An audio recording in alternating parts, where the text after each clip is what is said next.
Hello and welcome to Then and Now. My name is Zach McLaughlin and today we are joined with John Dixon, a former Belfast MET film and TV school graduate. Cheers, thanks for having me. On today's show we will be discussing John's time at the Met and what he's been up to since. Welcome John, thank you for coming to the show today. Yeah, thanks for having me. So from your show we can see you have a talent for cinematography. Is that something you came naturally to you or did it evolve over time? No, I guess it developed over a lot of time. I always found myself to be wanting to get into the creative industry. I used to be really passionate about music. Spent like most of my childhood learning how to play the piano and the guitar and the drums.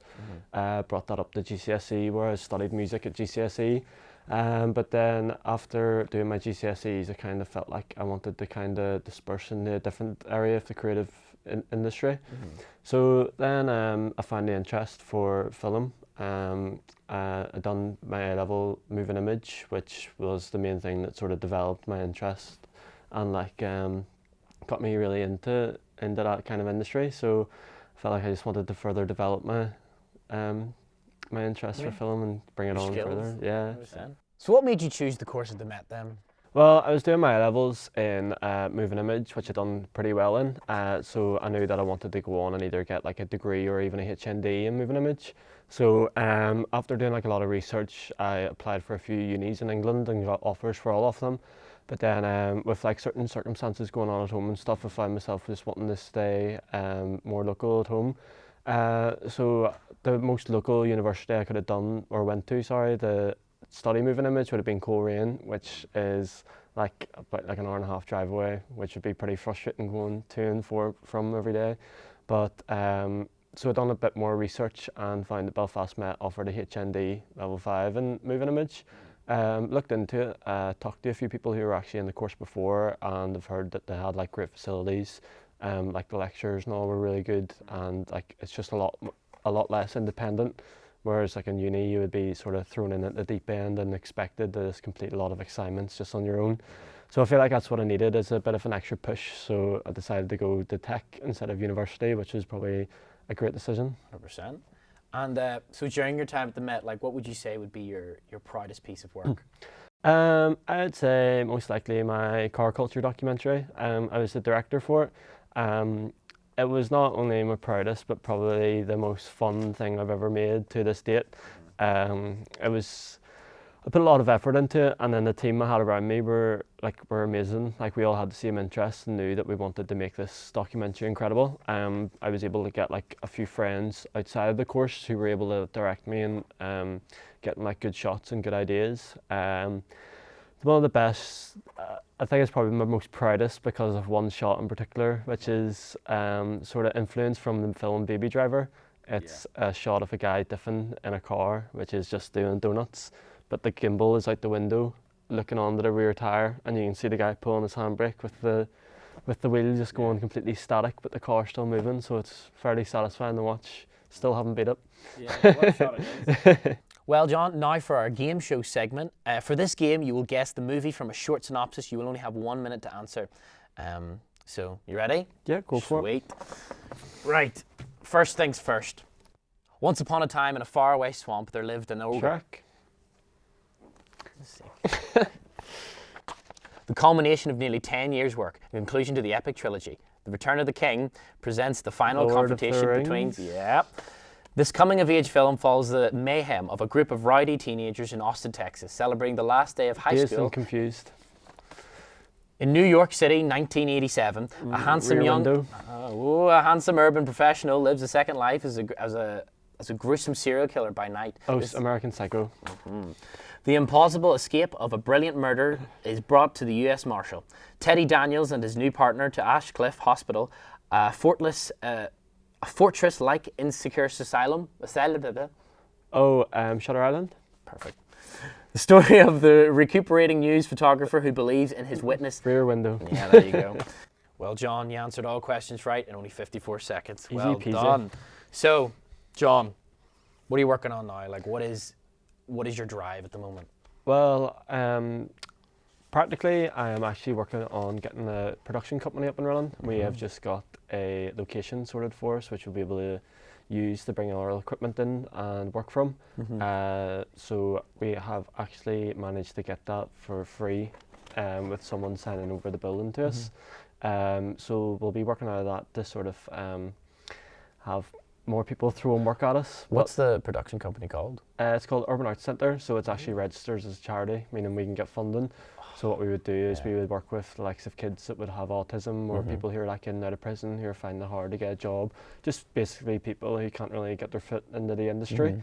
So we can actually apply for funding for like producing any like feature films or any workshops or anything. For example, my cousin, she owns her own theatre company over in Newcastle, so she's actually thinking of bringing her theatre company over to us and working in and out of our production company, which would mean we'll be able to do workshops in schools and in hospitals and stuff, and even just to try and give people like a more of a creative input into this kind of industry.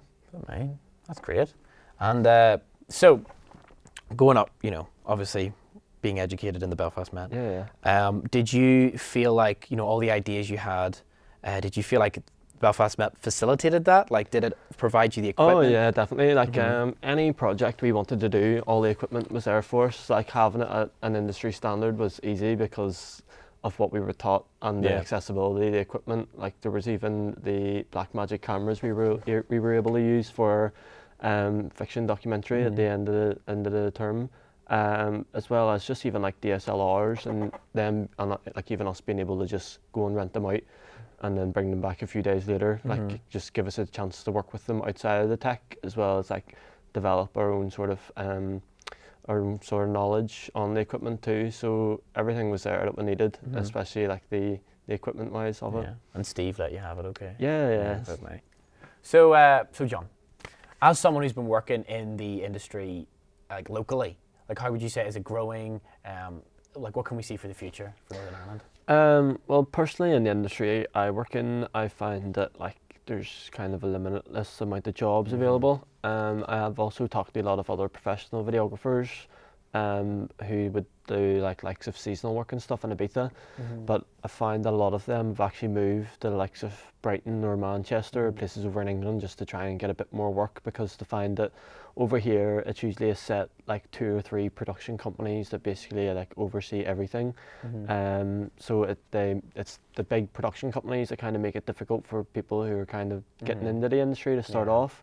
But I feel like if you are one of those people in a big industry and are a big production company, then like Belfast is your oyster pretty much. Like you've got a lot of accessibility to work, because there's so many big corporations coming over here, and especially like with the boom of like social media videos and stuff, like there's always people looking for promotional videos, like whether it's like a nightclub or whether it's like a barber's or hairdressers, or whether it's even just something like a local event that like a community's throwing. Like there's always people looking for videos. But the way I always look at it is like I find that people would look for them more in the sense that they have it, they remember it forever, rather than like mentally remembering it.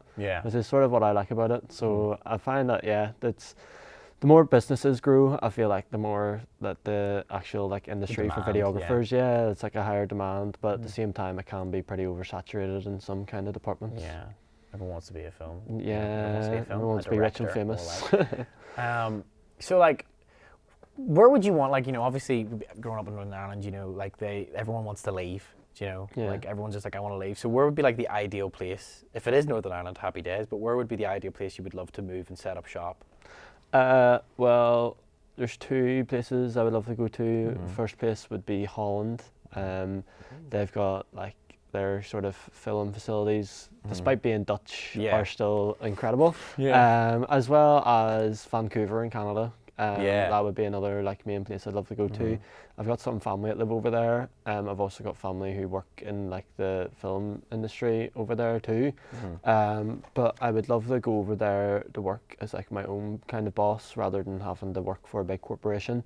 But it's just whether I would have the courage in the future to take that risk to leave everything behind here and go and start fresh somewhere else. Completely new, blank slate. Especially like having the contacts and everything you have like over here. It's sort of scary because it's so local. Because it's like you know everybody. Like I go out and you just like people come up to me and you're like, oh, you're the one who filmed this. And I'm like, Facebook. So like I find that just sort of dropping everything and essentially going to start fresh is a bit of a risk, but it's something I'd be like willing to do in the future. 100%. So like, very like we've talked about the distant future with your production company and moving away. Like, what is the like, what's next? Like, the immediate next, you know? Well, I'm still sort of just trying to make like what I can when I can. I gotta get a lot of big jobs through like likes of the council, as well as like most nightclub promoters in town. I am currently getting a office space in the workshop for DSNT, as they want to train me on like cinema 4D and train me on more like visual effects. So that's the good thing about working with like record labels and them kind of industries, is because they want you to expand your knowledge on what you know. Like the guy Oshin, who I work for, he like helps me like with videography and tells me what ways he edit and stuff. But at the same time, he's also got me to do visuals for him at gigs. So for example, there we were at Box Off Festival down in Dublin, and he left me to do the visuals for like the main stage at it for like over an hour, which was quite a nerve-wracking experience. But yeah, getting trained up on that. But the good thing is it sort of works hand in hand, like visuals with like creative editing, which is what I want to do, is just make big, mad, flashy videos. So. Especially in music videos, you know, you can do whatever you want with them. Yeah, exactly. I've also been working with DJ Mark Blair, who produces like a lot of his own music, who's been fairly popular.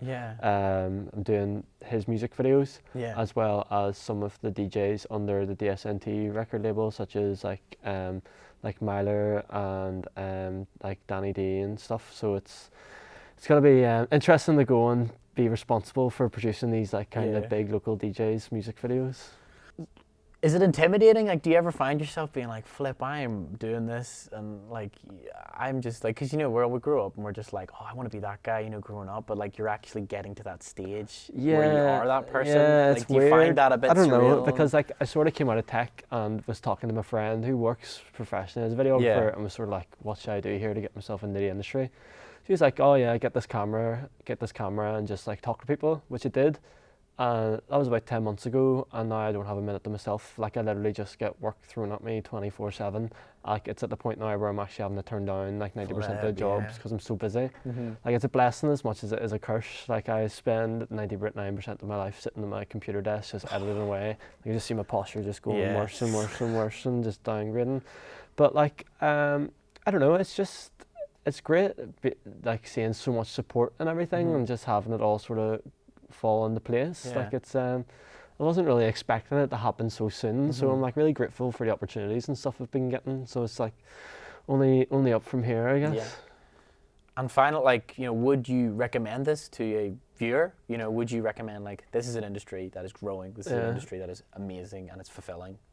You know, definitely, like people who feel like they want to have their own creative freedom, I would definitely push them to go and do that. Even the likes of like artists and musicians and stuff, it's the same kind of concept.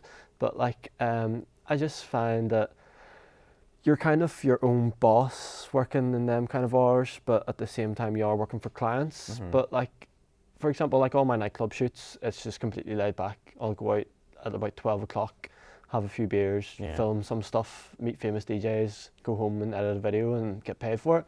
So you're basically getting paid to have a better night than you would going out to drink, because you get to like get access all areas and you get paid, so. Well, folks, that's all the time we have now. John, thank you so much for coming on the show. It's very appreciated. And join us next time on Then and Now. Good night.